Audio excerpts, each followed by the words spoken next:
This is the real deal. It's here. It's big cities. It's bright lights. It's long white limousines. And it's midgets. It's women lining for miles, waiting to take a shot. It's the Ninja Boy. Woo! Hello and welcome, UWA fans. I am the Professor Jay Taylor, and thank you for joining us for this very special, long time coming broadcast of UWA television. It has been 8 long years since the last proper UWA show, Virtue and Vice, and it has been a long 5 years since the reunion show. I was glad to be with you all those years. I was glad to be with you at the reunion show, and I'm glad to be here with you tonight. And also glad to be here with you tonight is the true gentleman, Mick Blair. Tonight, we'll be bringing you a once-in-a-lifetime interview with Mick Blair. Thank you. It's been a while now. It's been a while. You're looking good. Thank you. You're looking good yourself. So, we're going to talk a little bit about your start in the ACWF when you came to the attention of most ACWF and UWA fans. The night it all changed, as it were. The night it all changed was the night in the ACWF where the ACWF was born. The WPFAAW met the WWWA. So this night was your start. You fought the Monster in an Intercontinental title match, and it was a surprise win. Can you tell us a little bit about that? Yeah. What a lot of people don't realize is, even when the ACWF started, I was already at the age where when most guys hit that age, they try to get out.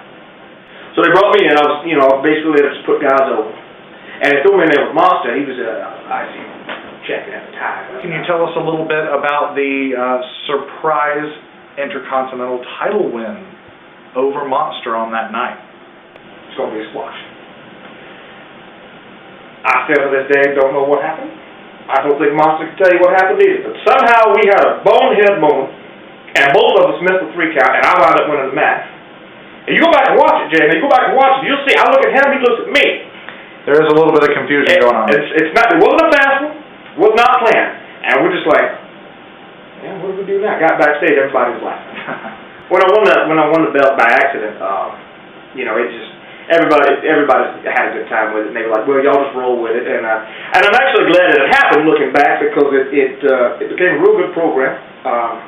And it culminated in a match with him about a year later, which I feel might have been the best match of my career, but unfortunately, it never made it to tape. Yes, that is pretty infamous among ACWF fans, known as the Lost Match. And what a shame that was. It may have been the best part of that program. Moving on to the next phase in your career after, you were no longer going to be an enhancement talent or an agent or anything. You were part of the rebirth of the UWA. And after a very interesting start in which we saw you reignite a feud with Monster and sort of mix it up, you tagged with James Oldenburg for a little. Can you tell us a little bit about the beginning of the UWA before you won the world title? Most fun I've ever had in my life. Everybody was just reinvigorated, rejuvenated, happy to be there, ready to work. After what happened at the end of the ACWF, we went to great lengths to start over and start fresh, and to, as best we could, not let what happened before happen again. And it was just a totally different atmosphere. And it was just a lot of fun working with those guys, especially James. I just had a ball with it. And we're here at UWA first pay-per-view. What? Holy woo! Well, holy shit, balls, slap nuts. Look at this. You already destroyed the set. Pay-per-view time, folks. UWA premier pay-per-view. Free for all. Tell them about it, Blair. All right. And believe me, this is the real deal. It's here. Indianapolis. It's big cities. It's bright lights. It's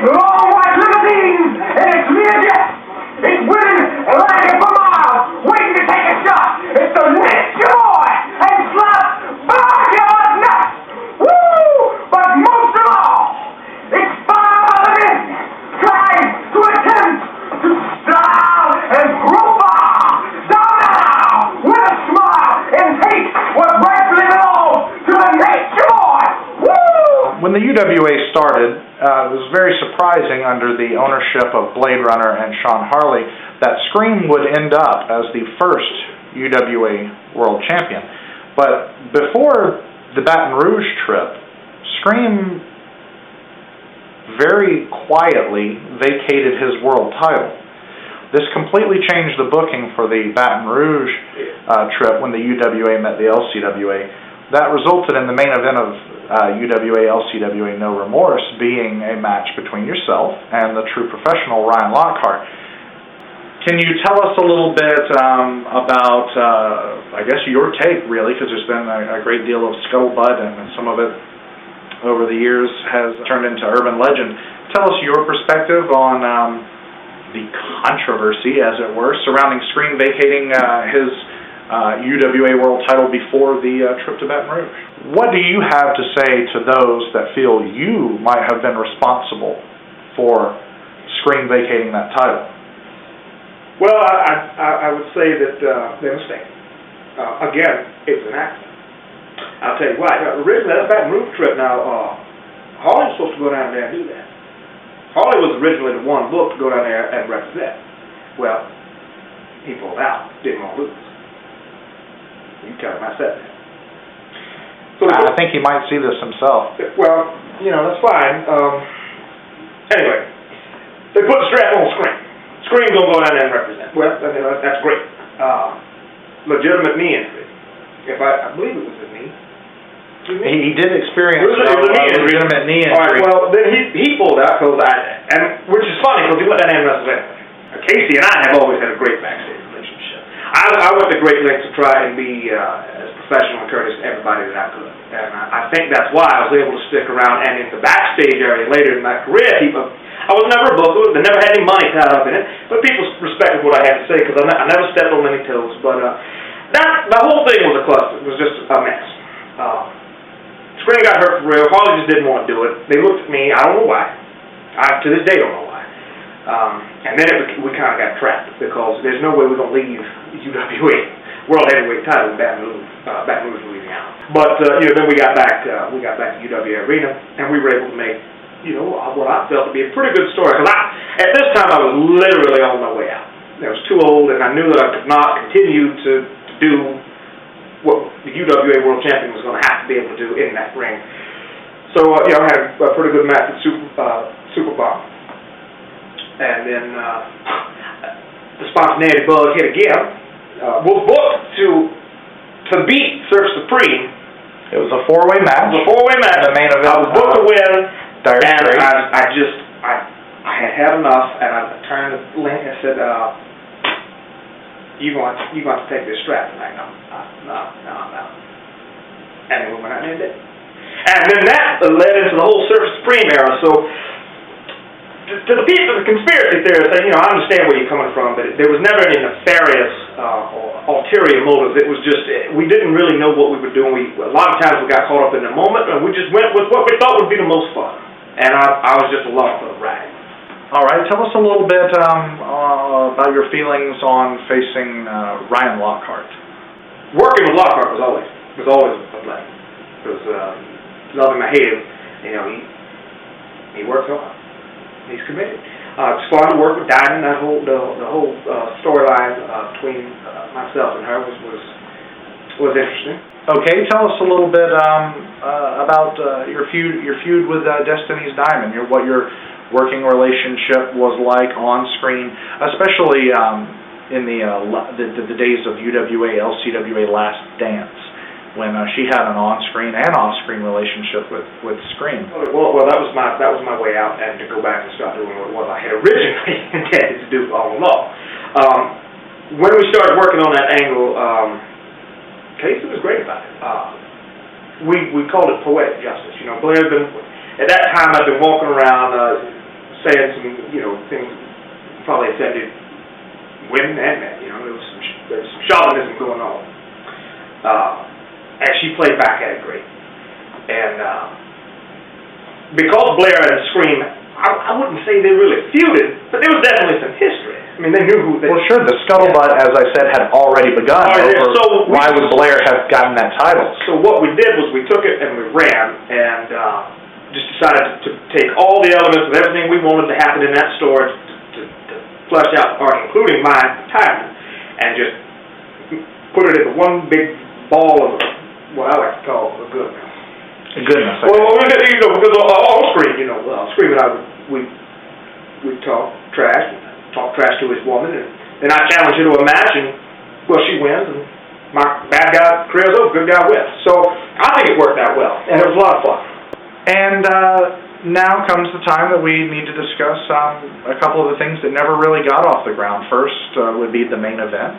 So tell us about what the main event, how that came to be, and how it came really not to be. We never really saw it flesh out. And, I had very few regrets over the course of my career. One of them, and it's not even anybody's fault, is one of my regrets that the main event was never allowed to grow and take off the way I think it should. There's no telling how far we could have taken that thing. You had two most talented guys in the company, and the way it came to be was Damien came to me and said, "Hey, we're looking for a sort of a non-wrestling managerial, somebody that people would believe could be a mentor." I thought about it for a while, and I went to the office. We talked about it. He said, "Yeah," and then that's where the show where they did appear, past, present, future. Perfect. And that's what it would have been. Me being the past, Damien being the present, Carl being the future. And it didn't happen because, well, I think the show after that we all was served notice. There was no meltdown. It was just everybody ready to move on, and I was ready to move on. But I kind of wish I'd have had a few more times coming out with that main event, because I think we could have taken that to a pretty good place in story. Did you have any off-screen? We all know about your opponents and your on-screen rivalries, but did you have any off-screen professional rivalries? And also, did you have any personal rivalries off-screen? Professional rivalries, yes. We all did. That's just the nature of the business. I mean, you want to go out there and perform your best, and as a byproduct, it gets competitive. Monster was a perfect example. I had short and Thorn, and Circus Spring, of course. But when you say professional, those were all worked. We showed up and we just tried to do the best we could to sell the story. We was in a fight. Personal, and if I'm wrong, somebody has to come out and tell me. I just don't remember. I don't remember ever really rubbing anybody the wrong way myself, and I don't remember anybody rubbing me the wrong way. There might have been some things said about how certain storylines were going to play out. With me, it never got out of hand. Now I think when some of the ones you were talking about earlier, the dying in the screen thing, I think we soaked it so well in front of the camera that people might have said, yeah, I mean, there's something going on. But backstage, if I remember correctly, and I think I do, everything was always better. Okay. A little game called word association. I'm just going to throw a few things out there and see your if you can try to keep it to one word. I know for anyone, but especially a man like yourself, it can be hard to keep it at one. But the ACWF. Magic. The UWA. I ain't gonna be able to do one word. Give us your best. Pure magic. The LCWA. Interesting. Casey Lyons. Smart. Killer Perry. Trustworthy. The Dublin Brothers. Whew, boy, one word. Bizarre. I don't mean that in a mean way now. I mean, I love Dublin to death, and they tickled me pink many, many times, but them two, they marched to a different beat. The Yoshida Brothers. Genius. Thorn. Yeah, I can't do one word. The real deal. Quite possibly, in my opinion, the best wrestler I've ever seen in my life. The Beast. Tough. Jonah Rancid. Inconsistent. Crazy D. Dedicated. Damian Margera. Talent. Tell us a little bit about these last 8 years, though, outside of... Well, I took my money and I went into business for myself. Several small businesses here in the Dallas area. Got an actual wrestling school about 30 miles north of town. A few gyms. I dabbled in auto sales. And, man, I'm living, I can't complain. Life is good. I'm just kind of living, being an entrepreneur. Oh, hold on. I'm thirsty.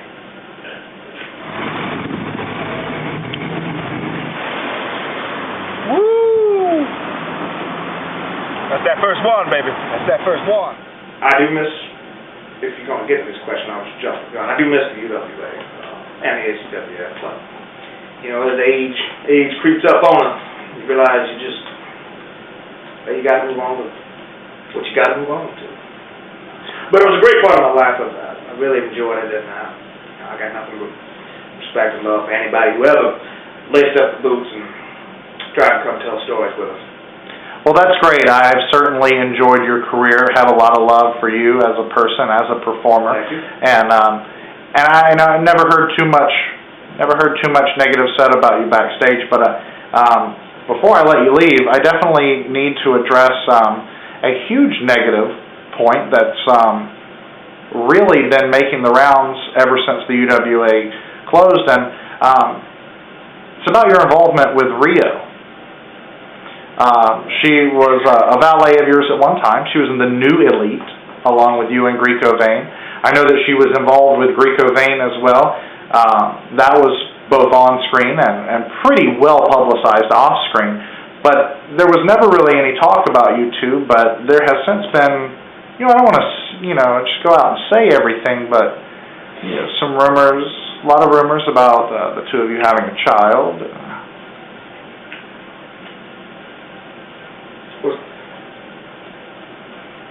We'll go back to word association in a second. That real trouble. Big trouble. Mick, come get these kids. Mick, I need my child support. Come get your kids. No. I'm sorry. Oh my God. Miss Rio, I'm sorry. You don't fucking know me. I'm coming back. Okay, I'm sorry, Miss Vane. All right. Mick. Woo! You see what happened? Do you see what happened? That is why I'm gonna do 2 shows maximum, man. Won't do it. I won't. Wish you should. Man, I sure wish I had been known you should bring her now. Well, I had nothing to do with that. Crazy fucking world. Anyway, I'm glad yes, you do. I'm glad you came by. I enjoyed talking with you. It's nice to revisit some of these memories. It's We're fantastic. probably much good. I think I'm going to have to go out here and I can probably handle this. All right. Well, good luck with that, and thanks again. UWA fans are going to absolutely love this, mate. Thank you. I love you all, and woo!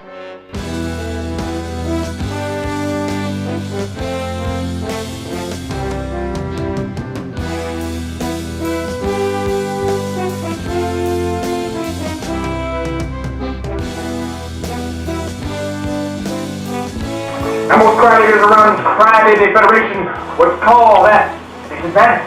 A crowd. The misleading crowd spilled milk. I see it as an advantage. Because there's a lot of people out there that doubt Nick Blair. There's a lot of people out there that doubt Nature Boy. And when you walk around and you say you're number one, the only way to stay number one is to have the most coveted title of them all, and that is the UWA